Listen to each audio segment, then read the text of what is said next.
کوئی اہل بیت کے کلام جیسا بھی کلام نہیں کر سکتا. اب مولا ممبر پر بیٹھے ہیں, کسی نے سوال کیا, یہ معجزہ بہت بڑا ہے مولا علی کا. دیکھیے آپ کے اندر اگر کوئی اچھا شاعر ہو, جیسے شہید سبط جعفر صاحب, اللہ ان کو غریق رحمت کرے, تشیع میں ایسے شاعروں کو پیدا کرے جو قوم کو فکر دیں.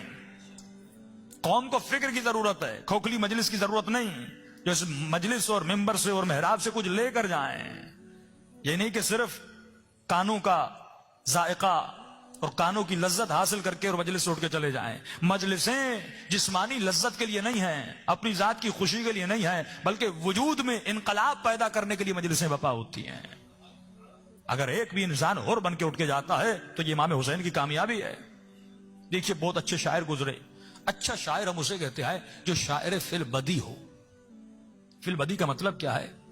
یعنی اگر آپ نے کہا قبلہ صاحب مجھے جناب عباس پہ ایک شعر سنائیے, اگر یہ بہت اچھا شاعر ہوگا یہ اسی وقت چند منٹ میں فی البدی ایک شعر سنائے گا.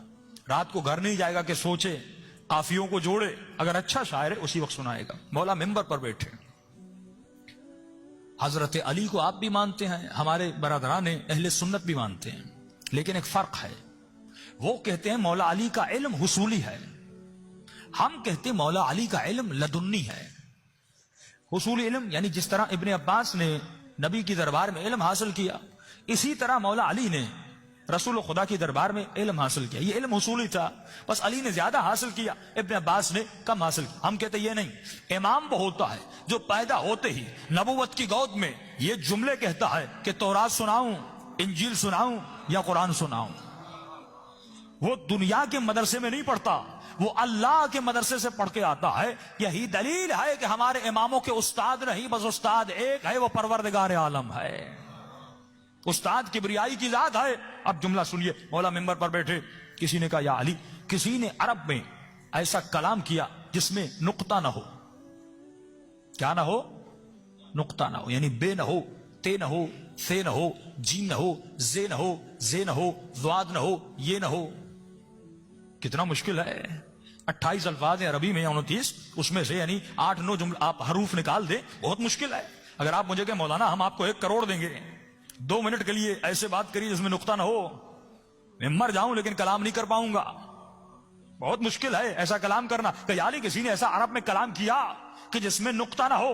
امام نے فرمایا کسی نے کیا تو نہیں, لیکن اگر کہو تو ابھی کر کے دکھا سکتا ہوں. کہ علی کون کرے؟ امام نے کہا میں کر سکتا ہوں. کہ علی ابھی؟ امام نے کہا ہاں. اسی وقت مولا نے خطبہ دیا, 1.5 صفحے کا خطبہ ہے جس میں نقطہ نہیں پایا جاتا. ایک ایرانی پروفیسر, لٹریچر میں پروفیسر تھیں, ایرانی مولانا بتاتے ہیں جب میں نے یہ فضیلت پڑھی وہ 3 دن کے بعد میرے گھر آئیں. کہ مولانا صاحب میرا شوہر بھی لٹریچر میں پی ایچ ڈی کیا ہے, میں نے بھی پی ایچ ڈی کیا ہے, میاں بیوی دونوں پڑھے لکھے, جن کا کام ہی قافیوں اور الفاظ سے تھا. کہا کہ قبلہ جب آپ نے مولا کی یہ فضیلت پڑھی, ہم رات کو گھر گئے, پوری رات 3 دن ہو گئے کوشش کرتے رہے کہ 1 صفحہ ایسا لکھیں جس میں نقطہ نہ ہو. کہ اتنے دن گزر گئے, 1.5 لائن سے زیادہ ہم نہیں لکھ سکے. تو پتا چلا دنیا میں بھی جتنے علوم حاصل کرو, کرنے کے بعد بھی علی کا مقابلہ نہیں کر سکتے, کیونکہ یہ علم حصولی نہیں, علم لدنی ہے. پھر کا مولا کوئی ایسا کلام کر سکتا ہے جس میں الف نہ ہو. واولز کی حیثیت آپ جانتے ہیں کتنی اہمیت کی حامل ہوتی ہے. الف کی حیثیت عربی میں بہت ہے. امام نے کسی نے کیا تو نہیں, لیکن ابھی کہو گے تو علی کر کے دکھا سکتا ہے.